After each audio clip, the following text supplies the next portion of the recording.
బండి సంజయ్ నిజంగానే మొగోడైనట్టయితే, నిజంగానే కేంద్ర హోంమంత్రి అయినట్టయితే, నిజంగానే నైతికత ఉన్నట్టయితే, దమ్ము ధైర్యం ఉన్నట్టయితే ఆ అడ్డమైన అధికారి ఎవడు, వాని పేరు ఎందుకు చెప్పట్లేవు బయటికి?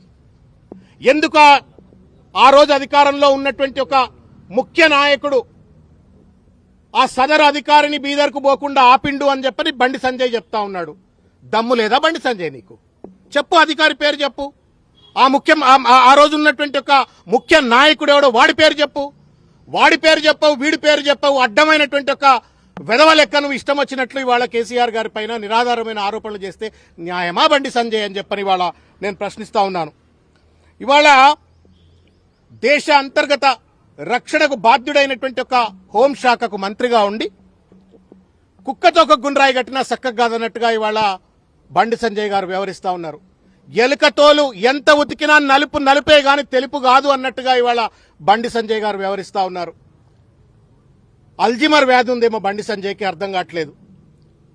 కరీంనగర్ కార్పొరేటర్ కాదు అయ్యా నువ్వు, కరీంనగర్ గల్లీ లీడరు కాదయా నువ్వు.